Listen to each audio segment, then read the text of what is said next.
Alors bonjour à tous, rebonjour à toutes et à tous, bienvenue sur dailyfx.fr, le Wall Street Insider, mille excuses, il est 14h20, mais ne vous inquiétez pas, on va couvrir tous les marchés comme prévu.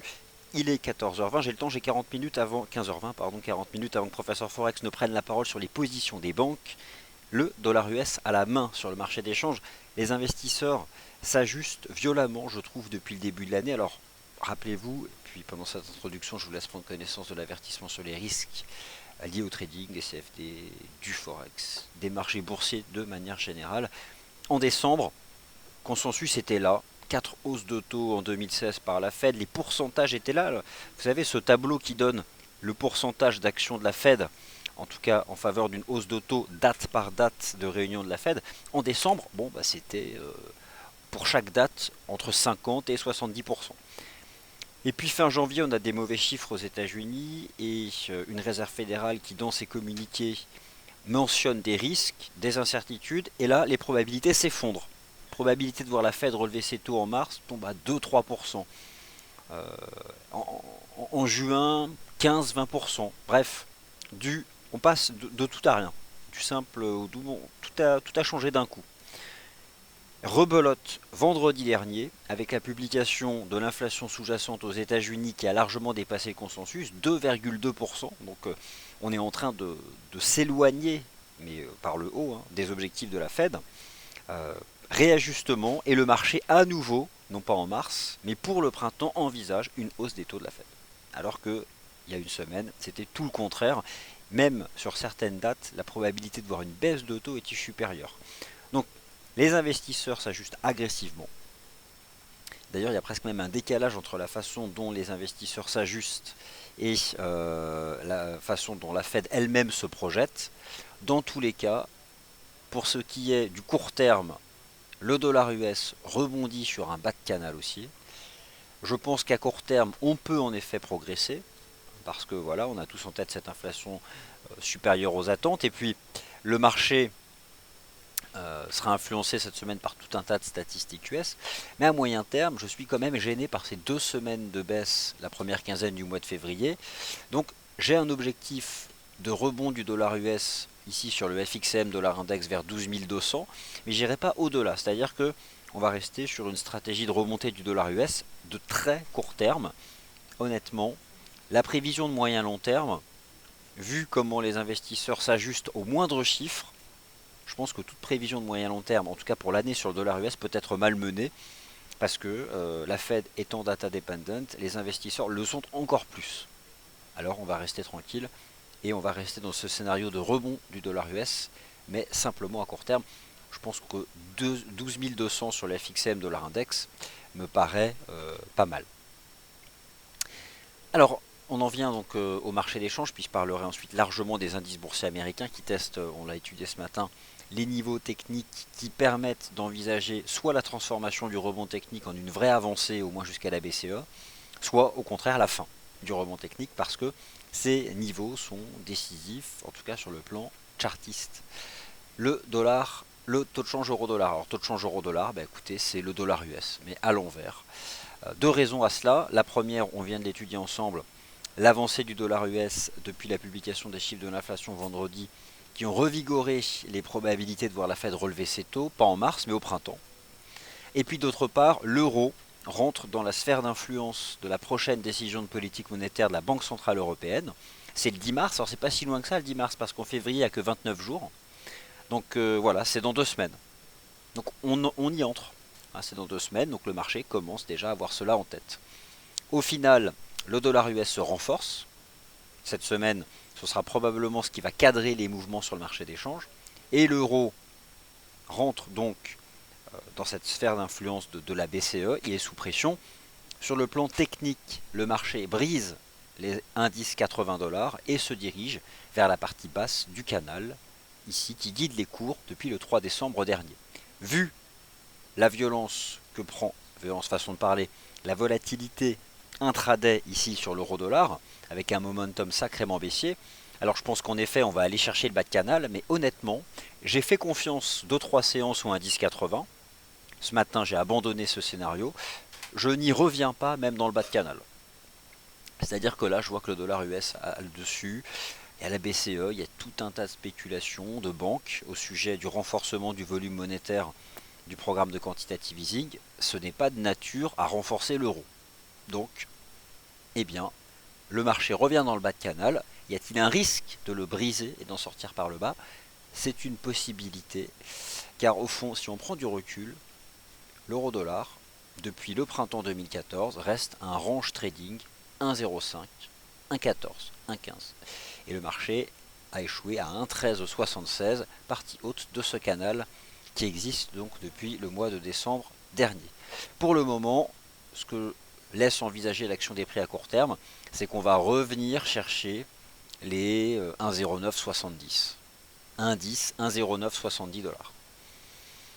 Voilà pour l'euro dollar. Alors le GBP USD, c'est beaucoup plus rapide que ce que j'envisageais. Et pourtant, cette vente de la livre sterling au premier semestre 2016 fait partie de nos stratégies de moyen long terme, mais c'est plus rapide parce que là, le dollar US en plus se renforce. Alors je réitère ce que je vous ai proposé ce matin, à savoir le fait que on peut viser 1,40 dollars et que rien ne s'y oppose, ni sur le plan de l'analyse technique, ni sur le plan des fondamentaux. Autrement parlé, les fondamentaux et l'analyse technique invitent à continuer de vendre le GBP USD, qui a donné un signal de vente le 16 février dernier en brisant les 1,44, qui a réalisé 2 pullbacks, comme quoi cela arrive, et c'est idéal pour les stratégies de trading, qui brise ce matin les 1,4250, qui atteint les 1,4150, qui brise cet après-midi sur fond d'un renforcement du dollar US les 1,4150. Cette fois-ci, les 1,40 dollars, on les verra probablement, même très probablement, cette semaine. Première résistance maintenant à 1,4150. Alors, l'AUD-USD progresse en dépit du renforcement du dollar US parce que les dollars néo-zélandais et australiens sont soutenus par la stabilité, même rebond du prix du pétrole et de certaines matières premières industrielles. L'AUD-USD peut potentiellement accélérer au-dessus des 0,72. Alors là, on travaille le niveau. C'est une ligne de tendance baissière. Il est vrai que sous nos pieds, on a une belle divergence haussière weekly. Alors, faut pas s'emballer, mais ce serait pour viser 0,7385. Le seul risque, c'est un renforcement plus conséquent du dollar US, mais il y a tout de même un attrait. Alors après, voilà, là on teste pile poil la résistance, hein, donc il faut, sur la UD-USD, je ne vois qu'une solution, constater une clôture daily favorable. Je sais pas, moi, ce soir on clôture à 0,7250 et prendre le pullback demain matin. Il y a l'autre possibilité qui est une énorme mèche haute et d'échouer, et dans ces cas-là, on retombera à 0,70. Ce que je pense, c'est que la forme de la bougie journalière, bon, c'est ce que j'ai expliqué ce matin dans le morning meeting, donnera la réponse. Et donc, je vais l'attendre. Voilà, cette bougie journalière, on va l'attendre tranquillement. Bon, le NZD USD, il est vrai qu'il a tenu les 0,6560, 0,66. Alors après, le souci, c'est qu'on a cette ligne de tendance baissière depuis juillet 2014, mais elle est quand même bien partie pour être dépassé. Regardez, je zoome en weekly. Regardez les 3 derniers chandeliers hebdomadaires du NZD-USD. 3 mèches sous l'oblique. Et là, le marché a envie de passer. Autant vous dire que si la clôture hebdomadaire elle est favorable, ce marché peut parfaitement remonter en direction des 0,69 dollars. Donc potentiellement, cette semaine, en dépit d'un renforcement du dollar US qui se fait essentiellement face aux devises européennes, nous pourrions assister à une remontée du NZD-USD et de l'AUD-USD respectivement vers 0,7280 et 0,6890 dollars. Alors, du fait d'un mouvement cette fois-ci qui est propre à l'AUD et au NZD, d'ailleurs, cette force intrinsèque de ces deux devises, vous pouvez le constater aussi en observant des taux comme GBP-NZD et GBP-AUD, qui actuellement parmi toutes les stratégies de vente de la livre sterling sont des gros signaux de moyen long terme qui ont été donnés. Par exemple, la rupture des 2,15 sur le GBP-NZD, ça c'est une cassure majeure. C'est-à-dire que là, le signal de vente que donne le GBP-NZD en données journalières permet d'envisager un repli conséquent. On sort par le bas d'un range qui a duré plusieurs semaines et on va se diriger, c'est même les 2,10 on y est. C'est ce que je visais à la cassure des 2,15, enfin lorsque le marché allait briser 2,15. Mais je pense qu'on va probablement se replier davantage. Alors après 2,10 c'est vrai que c'est une énorme zone. Bon, on devrait pouvoir aller chercher 2,08 cette semaine. Comment s'est fait la cassure? En données horaires, Voilà, la cassure s'est faite. Il y a eu tout un tas de chandeliers horaires. Elle s'est pas faite d'un coup, hein, les 500 pips. C'est le marché a empilé des chandeliers horaires baissiers. On peut dire que la cassure a eu lieu sur ce grand corps là du 21, donc ça a été durant la session asiatique, un pullback et depuis le marché ne cesse de baisser.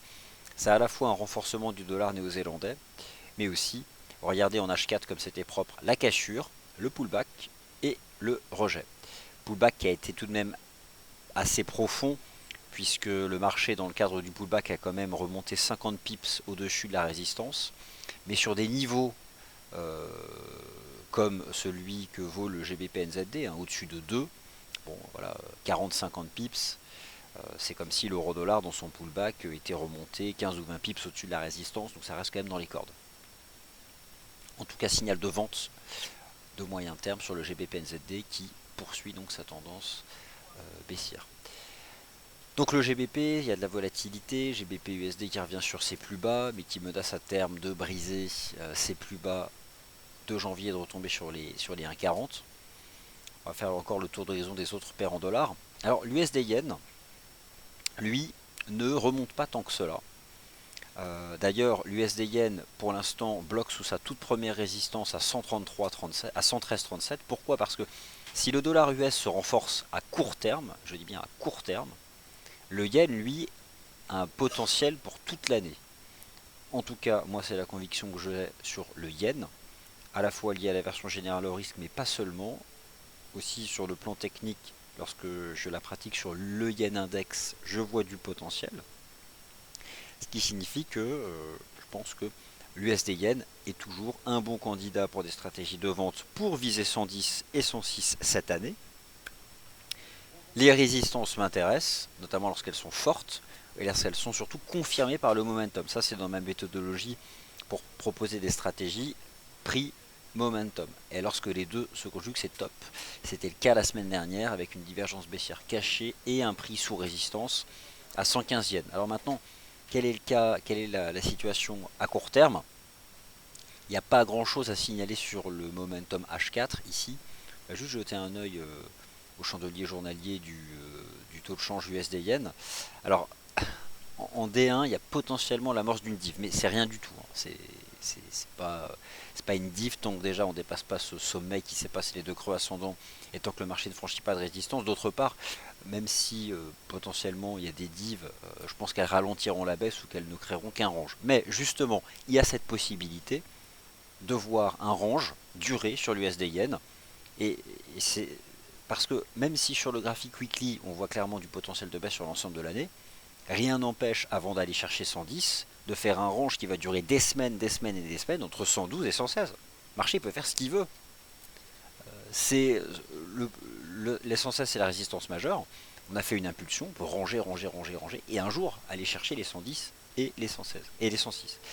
Et ça, la durée, il n'y a pas de méthode. Enfin, si certaines personnes pensent qu'il y a des méthodes pour l'aspect temporel, moi j'estime que non.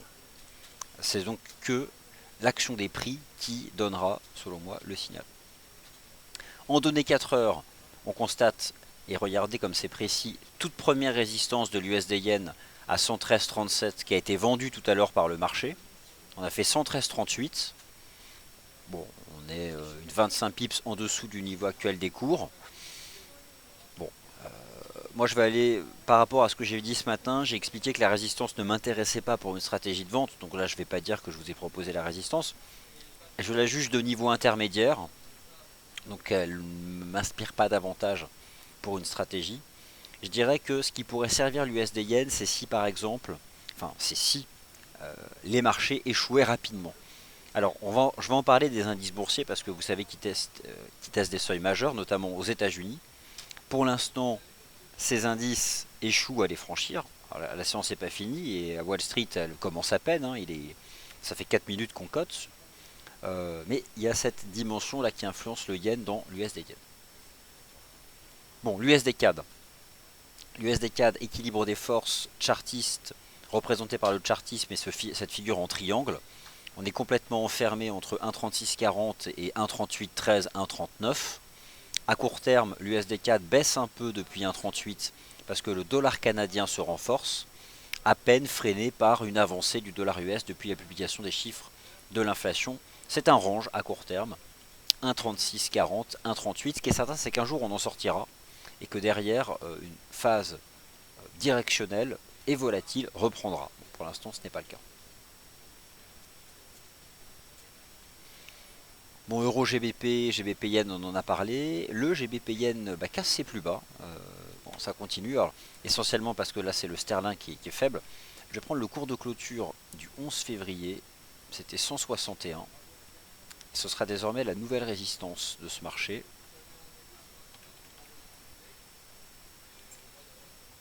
161. Bon, voilà, la tendance se poursuit. Bon, après, au niveau actuel des cours, l'idée c'était, il y avait une stratégie sous les 166 et même sous les 163,50 pour viser 160. Au niveau actuel des cours, je serais clairement mal à l'aise pour proposer quoi que ce soit, puisque le marché est quand même tout en bas. Donc, attendre, soit qu'il remonte vers une résistance, soit qu'il forme un creux ou un range. Bon, en tout cas, en daily, oui, c'est certain qu'il y a vraiment tout pour que ça continue de baisser. 161 en première résistance, on a fait une impulsion, un petit range et là on sort par le bas. Alors quel potentiel à terme pour le GBP Yen, essentiellement du fait de la baisse du GBP? Oui, forcément, c'est par le sentiment que le marché pourrait revenir là chercher rapidement les 155-156 qu'elle a. C'est combien précisément? Je vais regarder en cours de clôture à l'histoire de donner un vrai prix. Voilà, c'était cette zone là. Allez, c'était 156,50, 157. Probablement la prochaine cible qu'engage le GBP Yen. Essentiellement du fait du GBP, mais si là les marchés actions devaient échouer sous ces résistances décisives, qui si elles sont franchies transforment le rebond en quelque chose de plus conséquent, si les indices devaient échouer, forcément cela profiterait au Yen. Bon, bien sûr, on surveille le prix du pétrole. D'ailleurs, on en parle du pétrole avant de regarder les indices US. Le voici. Ce que l'on peut dire sur le prix du pétrole, c'est qu'il se stabilise. Voici Lucas Oil, mais on ne peut pas dire qu'il franchit de résistance. Donc c'est un range. Voilà l'impact sur le prix de l'or noir du gel de la production des pays majeurs de l'OPEP sur ces niveaux atteints le 11 janvier dernier. C'est celui d'un range.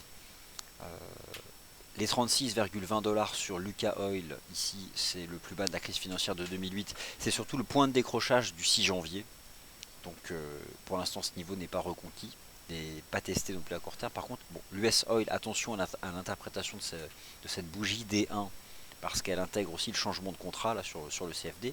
Mais dans tous les cas, Lucas Oil teste ses plus bas de la crise financière de 2008. Et le prix là, de l'US Oil, c'est un vrai prix. L'US Oil teste aussi un niveau important à 33,70, 34 $. Alors, on parle beaucoup d'un potentiel scénario en double creux sur les indices US. Il faut aussi l'étudier pour l'US Oil. Alors après, comment bien situer la ligne de coût? Il faudrait prendre l'intervalle entre le cours de clôture du 28 janvier et sa mèche haute. C'était 34,79. Pour vraiment avoir un scénario de davantage de rebond sur l'US Oil, il faudrait que le marché franchisse les 34-80 $. C'est la zone importante. Donc déjà on y remonte, 34 $, 34-80 $. On va dire que c'est l'équivalent des 36 sur Lucas Oil. Ces zones de prix, si en effet elles sont dépassées, elles peuvent transformer le rebond des marchés actions en quelque chose de plus durable. Pourquoi pas jusqu'à la BCE le 10 mars prochain. En tout cas, les pétroles testent des seuils très importants, des figures, des lignes de coût, de potentielles figures de creux à court terme. Alors, l'indice S&P 500, le voici. Bon, on a assez largement parlé ce matin. Il y a un niveau qui m'intéresse, 1946. Je prends volontairement le niveau le plus élevé parce que j'aurais pu prendre le cours de clôture du 1er février. Mais vu l'importance derrière en termes d'impact sur la prévision de marché, je préfère prendre les mèches hautes et basses. Comme ça, au moins, si on les dépasse, je serai convaincu. 1946 points, on est à 4 points. On va aller le tester, on vaut 1941, on va aller chercher 1946, 1947. C'est la fameuse ligne de coût d'un scénario en double bottom. Autant vous dire que si le marché le franchit, on va calculer l'objectif théorique. On remonte à 2030, voire 2090. Un SP500 qui remonte à 2090, Autant vous dire que si on raisonne sur l'indice CAC 40, et je vais me remettre en weekly sur l'indice CAC 40, on a quand même au-dessus de sous nos pieds un avalement haussier la semaine dernière. On remonte à 4400, 4400, 4430. Mais ce n'est pas fait. Voilà. Je ne connais pas ce soir quelle sera la clôture du SP500. On peut envisager à la fois sur le pétrole et le SP500 des mèches hautes. Parce que ces niveaux de prix sont majeurs. En fait, tout le monde les voit, ces niveaux de prix. Tout le monde les connaît. Tout le monde sait l'importance que cela a. Puis autant vous imaginez l'importance des ordres de trading qui sont placés au-dessus. Puisque tout le monde voit ces niveaux. Tout un tas de stops au-dessus. Sans compter les robots de trading qui, si on les franchit, vont derrière empiler les achats. Mais ils ne sont pas dépassés. Par contre, voilà, des belles clôtures D1, ça ouvre des nouvelles perspectives. Mais pour l'instant, moi, j'ai pas la réponse. Je constate qu'on les teste, mais là, en l'état, si la séance s'arrêtait maintenant, ce serait pas passé, ce serait pas franchi. Donc c'est majeur. Et en Europe, qu'est-ce que font là les marchés actions européens qui ont quand même bien rebondi depuis le 11 février? Eh bien, ils attendent Wall Street. Idem pour la bourse de Londres. Regardez Lucas 100. On teste un seuil très important, la ligne de tendance baissière depuis début décembre. C'est pareil, soit Lucas 100 s'arrête maintenant, soit le SP500 s'arrête maintenant, le Eurostoxx 50 c'est fini, le DAX on s'arrête. Par contre, si on dépasse ces fameux seuils techniques, ce ne sera pas pour s'arrêter mercredi, on transformera le rebond. Lucas 100 peut remonter à 6004, le CAC à 4004, le SP500 à 2000, 2030, 2080, mais on n'en est pas là pour le moment. Alors d'ailleurs, lorsque je regarde l'US 30 en H4, je constate que l'US 30 dépasse de manière très marginale la ligne de coup du double bottom, mais il n'accélère pas pour autant. Potentiellement une div baissière H4, donc je suis très méfiant. Rien n'indique, regardez ici par exemple l'Eurostoxx 50 en H4. Pour l'instant, on fait un double test des 2940. Peut-être aussi qu'il y a des divergences baissières en H4. Je ne présage de rien. Mais autant vous dire que ces niveaux, pour les dépasser, il faut de la conviction, il faut de la force, il faut donc des capitaux. Et pour avoir des capitaux, il faut une vraie motivation derrière des investisseurs. Il faut qu'ils soient convaincus que le prix du pétrole fait vraiment un point bas, que ça va remonter, que la Banque Centrale Européenne va lancer un QE2, etc., etc. Là, en arrêtant maintenant les niveaux de prix, sur tous ces marchés, on ne donne pas les signaux permettant de dire que le rebond va durer. On est pile sous les résistances, et je dirais que tout est ouvert. Tout est ouvert. On verra. Donc permettez-moi aujourd'hui de ne pas m'exprimer sur ces marchés actions. Laissez-moi au moins avoir la clôture journalière de ce soir et derrière des objectifs. Le SP500, les scénarios sont diamétralement opposés. On échoue, on retombe tout en bas sur le support majeur. On rejette sous 1946, on retombera à 1810. Donc là, autant vous dire que le rebond sera terminé. On dépasse, il y a du potentiel, on peut doubler, on peut faire x2 dans le rebond technique. Donc forcément, c'est très important, je pense, d'attendre justement toutes ces clôtures. Je suis gêné quand même par ce que je commence à voir sur le momentum intraday, l'amorce de div, des choses qui sont pas non plus, qui invitent quand même à se méfier.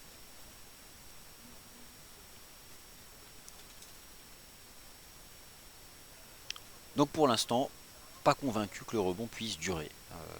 Et je finaliserai mon opinion lorsque je bénéficierai non pas de la clôture européenne, parce que la clôture européenne ce soir elle fera pas le marché, de la clôture de Wall Street. On est à un point critique où je pense que le marché directeur, le marché US, permettra de trancher. Et je pense même qu'en Europe, mais c'est même au-delà de ça, c'est-à-dire qu'il y a probablement, lorsqu'il y a eu des ventes en janvier, les investisseurs US qui ont peut-être vendu des actions européennes. Donc pour y revenir, voilà, on va déjà voir si ça va mieux à Wall Street. Donc j'attends la clôture de Wall Street ce soir. Non, ce serait trop aléatoire. Alors, maintenant on va faire un point sur les valeurs refuges. Alors, les valeurs refuges, celles qui ont attiré les capitaux dans la chute des marchés en janvier et la première semaine de février. Car au fond, la correction très volatile, elle aura duré 5 semaines. Comment se comportent ces valeurs refuges? Le gold, le yen, le marché obligataire. Le marché obligataire continue de progresser. Le Bund avait fait en weekly une mèche haute en février. On remonte. Parce qu'au-delà de son aspect refuge, il y a aussi ces spéculations d'un renforcement du programme de quantitative easing de la BCE. On peut donc envisager que quoi que fasse le marché action, parce que le marché action rebondit depuis le 11 février, le Bund progresse. Donc je vois deux scénarios pour le Bund. Soit le marché action échoue, arrête le rebond, les premières résistances, enfin les grosses résistances dont on parle, rejettent les cours à la baisse. Le Bund bénéficiera à la fois de son aspect refuge et de la perspective du QE2. Et alors là, on s'envole. Et on sera à 170 avant la BCE. Soit les marchés actions dépassent les résistances, continuent de monter. Je pense que le Bund restera haussier. Simplement, sa hausse sera plus lente. Parce qu'il y a quand même le fait qu'on se projette sur un QE2. Ça soutient le Bund. Maintenant, du point de vue de l'analyse technique, c'est limpide. Une phase bien directionnelle. On s'installe maintenant dans un range à très court terme. Donc là, je suis en données journalières. Un range entre 163,80. En fait, c'est le premier support, quoi. 163,80. Marché est bien haussier. Et je pense que là, bien capable de revenir tercer les 166. J'avais proposé à l'époque des extensions de Fibo qui m'avaient donné 165 et 167. Je pense que ce marché est quand même capable d'aller chercher 167 avant la BCE. Non mais moi de toute façon aujourd'hui c'est ça qui m'intéresse. Si je devais regarder un graphe aujourd'hui, on va dire deux, le SP500 en D1. J'ai besoin de voir la tête du chandelier D1 du SP500. Regardez ce qui s'était passé ici, toujours en données journalières, en août et septembre dernier sur le SP500, où le marché avait donc fait un double bottom, pour finalement avoir le 8 octobre, donc le 8 octobre, une belle clôture au-dessus de la ligne de coup. Et puis derrière, on avait doublé le rebond. Là, c'est le même principe. Soit le chandelier de ce soir permet d'avoir une clôture à 1960 par exemple, et si on clôture à 1960, on sera à 2000 avant la fin de semaine. Soit au contraire, on fait une clôture plutôt négative aux alentours des 1920, 1925. Pourquoi je dis que ce serait négatif? Parce que je me projette, j'essaye d'imaginer la forme du chandelier si on clôture à 1925. Ce sera un chandelier avec une mèche haute. Et un petit corps. Et forcément, là, ce serait négatif. Donc, voilà. Entre une clôture à 1960 et une clôture à 1925, se joue probablement la tendance des marchés actions des 2 prochaines semaines. Donc ce sera le prix qui m'intéressera ce soir à 22 h à la clôture du marché spot aux États-Unis. Alors l'once d'or, on va en parler maintenant parce qu'on parlait des valeurs refuges et le yen on en a déjà parlé mais on peut en reparler. Le gold eh bien, est relativement résilient. C'est ça aussi qui est assez intriguant, mais en même temps c'est assez logique. Il y a eu un afflux sur le gold depuis le mois de janvier, beaucoup de capitaux qui s'y sont dirigés. C'est pas forcément pour en sortir immédiatement, parce qu'il y a quand même encore des risques. Ce qui m'intéresse aussi à court terme sur le gold, c'est qu'en dépit d'un renforcement du dollar US, ce marché se contente de faire un range au-dessus du premier support à 1190. En l'état, tant que le support à 1190 $ tient à court terme, c'est la tendance annuelle, alors annuelle celle qui a commencé au début de l'année, qui a le dessus. On peut donc toujours envisager que le gold relance. Pourquoi pas une lecture en triangle, dans le sens de la tendance. Donc ça reste bien orienté. Au final, donc si on prend du recul, les marchés obligataires tiennent le choc, malgré le rebond technique. Le gold reste bien orienté, malgré le rebond technique des actions. Le yen ne s'effondre pas, malgré un fort rebond des marchés actions. Nouveau plus bas sur le GBP yen, nouveau plus bas sur l'euro yen, l'USD yen qui est quand même sous pression, qui a baissé la semaine dernière, l'USD yen, alors que le marché action rebondissait. Tout ça pour dire que un scénario de fin du rebond technique des marchés actions reste envisageable, et quand bien même ce rebond se transformerait et durerait davantage, eh bien les capitaux qui sont venus se placer sur les valeurs refuges ne les quittent pas immédiatement. Donc il y a quand même, voilà, il y a quand même un risque, un maintien d'une perception d'un risque élevé. On verra ce soir à la Wall Street. Pour l'instant, ce qui est certain, c'est qu'on remonte et qu'on attaque et qu'on va probablement, au début de session US, aller vraiment tester ces 1946. On verra si le marché, à la clôture, eh bien, les dépassera. Voilà pour le topo, chers auditeurs. Vous avez compris donc moi ce qui m'intéresse et ce que j'attends. Je laisse ici en plein écran le graphique de l'euro-dollar et où sont vos questions, et elles sont là, donc j'y réponds.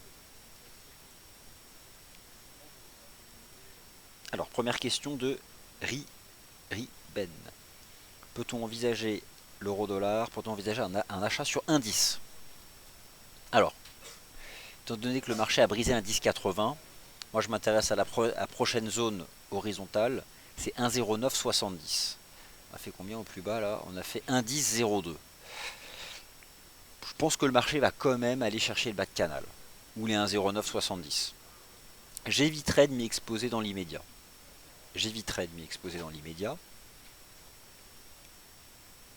Parce que le dollar US se renforce depuis le 12 février légèrement. C'est vraiment une phase à très court terme et pour l'instant il bénéficie donc des chiffres de l'inflation qui ont été publiés vendredi dernier. Non, en tout cas pour l'euro-dollar, si je devais mettre en avant un niveau de prix pour une stratégie de rebond, en tout cas voilà, un niveau de prix en dessous duquel on sait exactement où mettre son stop, c'est 1,0980. 1,0970, 1,0980. C'est le bas de canal, c'est cette ancienne oblique qui avait été brisée par le haut, c'est le niveau horizontal. Bref, c'est un niveau de prix. On passe trois gros soutiens chartistes. C'est l'ultime rempart.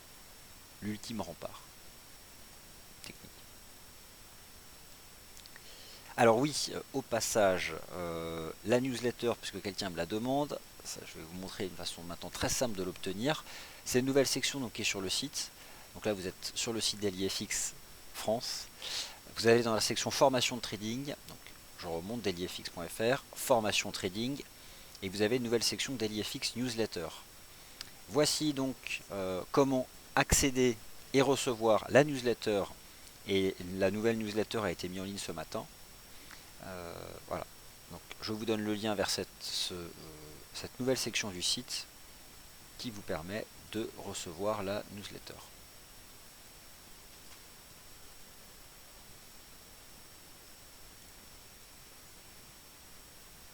Alors François, avec les mauvaises statistiques ce matin en Europe, mais actuellement si vous voulez le marché action il ne s'arrête pas à la publication de quelques statistiques en Allemagne. Il se projette sur la BCE, les banques centrales, le rebond du prix du pétrole, donc les indices PMI n'ont pas la force suffisante pour inverser un mouvement. Ça crée de la vol en intraday, ça n'a pas la force suffisante pour inverser un mouvement. Je reviens sur le DAX. Vous demandez mon opinion à moyen terme sur le DAX. Est-ce que le rebond peut continuer? Moi je vous réponds S&P 500. C'est lui qui me donnera la réponse. Sous 1946 en clôture des 1, je dis le rebond stop, c'est fini. Au-dessus, je dis on le double. Ça peut valoir le coup donc, vu les conséquences techniques de cette clôture, de l'attendre. Maintenant en intraday, ce matin le DAX, donc vous l'avez sous les yeux les chandeliers M15, 15 minutes étaient haussiers. Il a dépassé de manière marginale les sommets du 18 février et là il fait un petit range assez identifiable entre 9540, on peut même faire un petit triangle en M15. Honnêtement, ce triangle ne m'inspire pas. Le marché latéralise. Regardez le RSI M15 du DAX, il se replie. Alors, vu le positionnement du SP500 pile poil sous le niveau technique dont nous parlons depuis 30 minutes, je suis méfiant sur le DAX. Potentiellement ce petit triangle, on pourra en sortir par le bas. En tout cas, c'est la figure à surveiller, faites-lui confiance. Voilà. Voilà, petit triangle sur là. On en sort par le bas, c'est vente. Il y a ce risque avec potentiellement une div en intraday. Ce matin, en M15, il y a eu un signal d'achat sur le DAX. Au niveau actuel des prix, je ne suis plus acheteur. Je ne le suis pas, c'est pas possible. Vu le positionnement du SP500, regardez l'Eurostock 50 en H4, lui il n'a pas dépassé ses sommets du 18 février. Faites confiance aux stocks, l'Eurostock 50. Voilà. Attendez, laissez-moi le positionner en attrapant la mèche. Voilà. J'aime- c'est- La forme qu'est en train de prendre le RSI H4 de l'Eurostoxx 50 ne m'inspire pas non plus. Regardez, c'est en fait ce qu'essaie de faire l'Eurostoxx 50. Il essaye de quitter par le haut le canal. Pour ça, il faut une vraie accélération. Donc, vous vous demandez peut-être quelle est la traduction des 1946 du DAX. Et ben, en Europe, ce sera les 2940 de l'Eurostoxx 50. Si ça passe, on remonte à 3050. Et forcément, le DAX remontera. Si l'Eurostoxx 50 doit prendre une centaine de points de plus, bon, bah, le DAX en prendra 300 de plus. Et ça, on en saura davantage après la clôture de Wall Street ce soir.